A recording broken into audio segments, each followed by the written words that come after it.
but it's going to be from the heart. One of the things that did occur to me, though, is that this is, in many ways, a celebration that has to do with love. How many people in commencement will talk about that? But it's really about the kind of love that, first of all, you gave to yourself, making the kind of choices that you made. It's about the love that surrounded you and supporting you through this process. And it's about the love of this journey that we call academic education. It's a journey that takes you through ups and downs and many, many challenges. And so I want to share with you some thoughts along those lines. Now, I want you to notice something today. The College of Public and Community Service is all over this commencement. All over this commencement. The themes about what we're about, public and community service, profoundly expressed all throughout the commencement. And not only that, the people that were honored were also, and have been honored actually, throughout this whole convocation process. And I just want to acknowledge them once more. You noticed today that there was a degree given for the Chancellor's Distinguished Service Award to Miranda Urate. She had to leave with her mother. But in any event, let's give her another round of applause.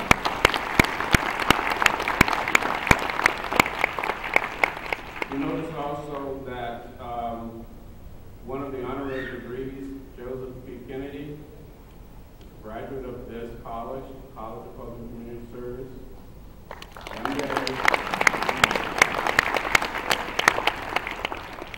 One day I hope to see others of you up there receiving an honorary degree. And not only that, there were two other folks I want to mention. One is someone who actually received the Chancellor's Achievement Award, Mary St. Jean, from our classified staff.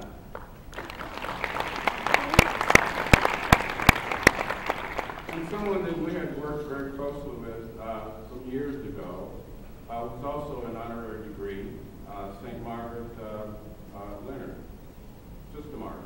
I'm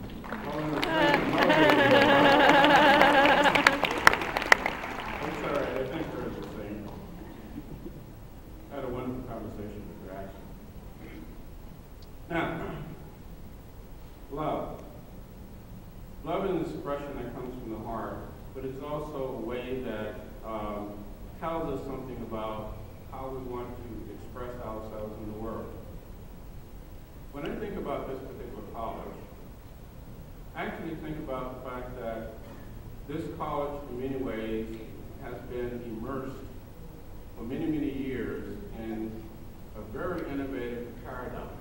What's a paradigm? A paradigm is something that tells you what's possible and what's not.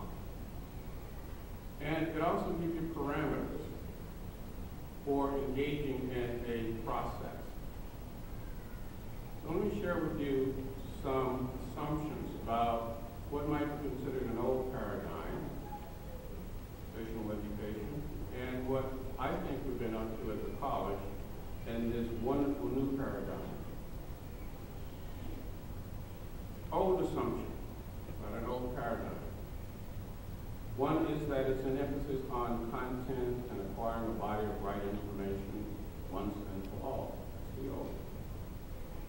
New paradigm.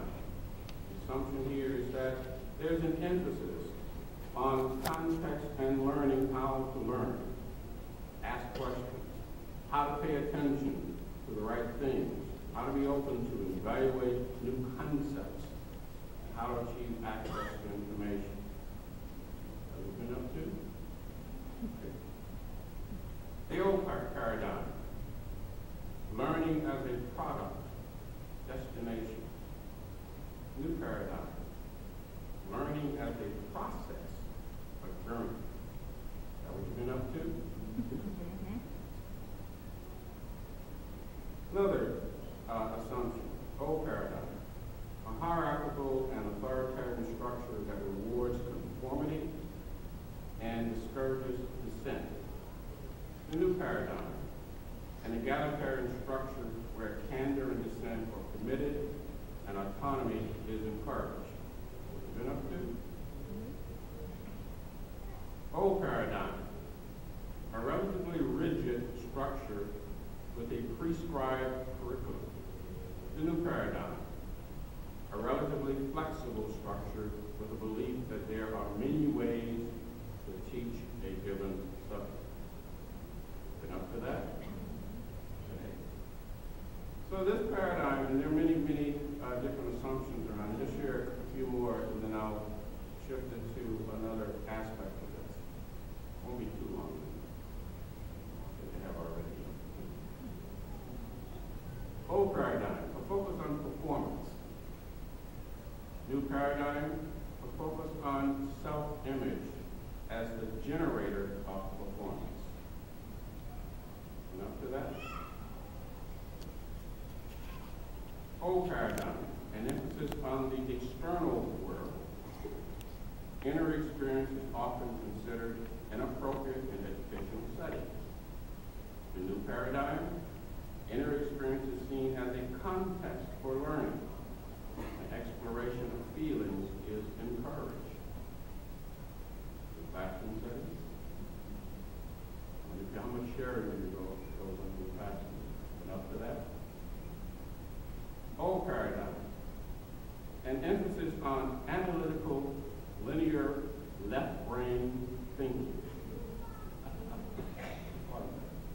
New paradigm, striving for whole brain education, which augments and fuses rationality with holistic, nonlinear, and intuitive strategies.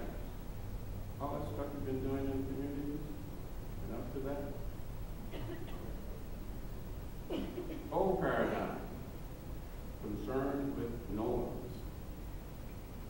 New paradigm, concerned with the individual's performance in terms of potential and an interest in testing outer limits and transcending perceived limitations. How many of you have transcended a lot of those limitations that were perceived and didn't think you were going to be able to do it and just went on and did it anyway? You were engaged in that new paradigm. A couple more. Old paradigm, a primary reliance on theoretical, abstract book knowledge. New paradigm, theoretical and abstract knowledge is heavily complemented by experiments and experiences, both in and out of the classroom. Much of your learning is taking place both in and out of the classroom. And up to that, new paradigm. The last one, well, no, more, but I'm going to, I'll share, this is the last one I'm going to share. Education in the old paradigm is seen as a social necessity for a certain period of time, an approach which inculcates minimal skills and trains people for a specific role. New paradigm, education is seen as a lifelong process that may only be tangentially related to traditional educational settings. Okay? So I share that to suggest to you that what you've been up to for all of these years has been immersed in this new paradigm. We haven't called it that. We simply have been doing it. I want to suggest to you that you carry that paradigm into all of your future activities. Expand on it. Let it grow. Let it grow from the inside out.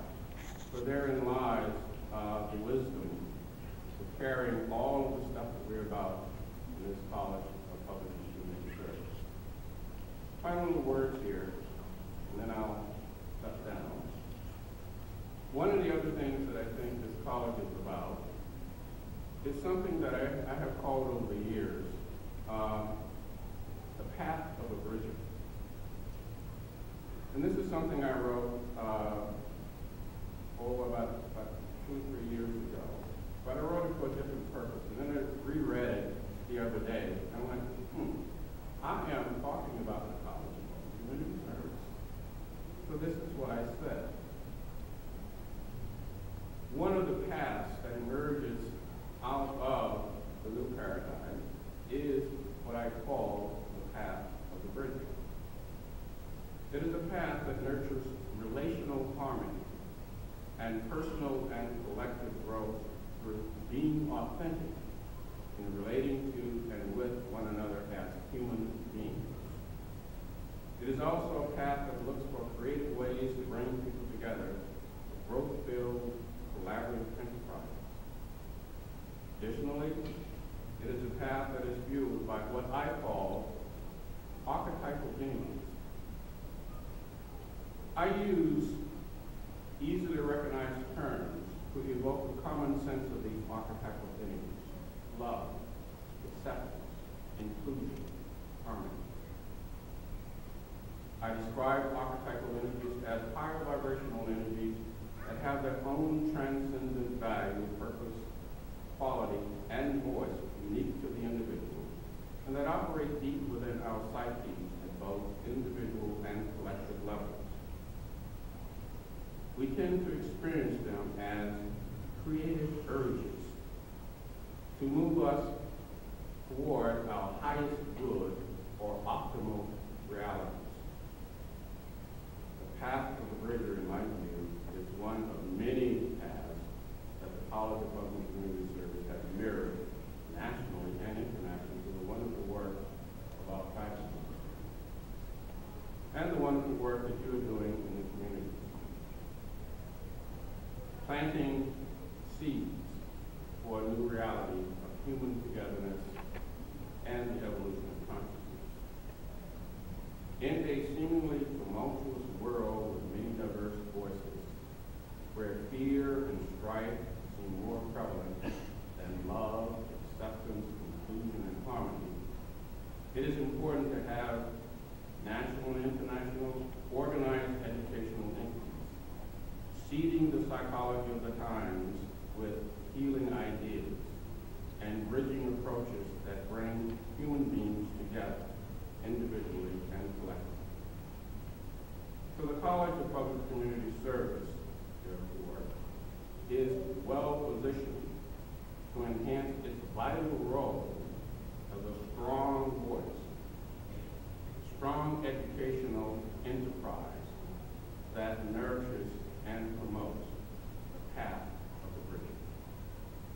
So with those words, I hope that you will move forward and after this particular exercise and continue to promote and share this path of the bridger, bringing folks together, having folks that work together in many different arenas, engaging all the skill sets that you've learned here at the college, and making the world a better place. I'm very proud of it.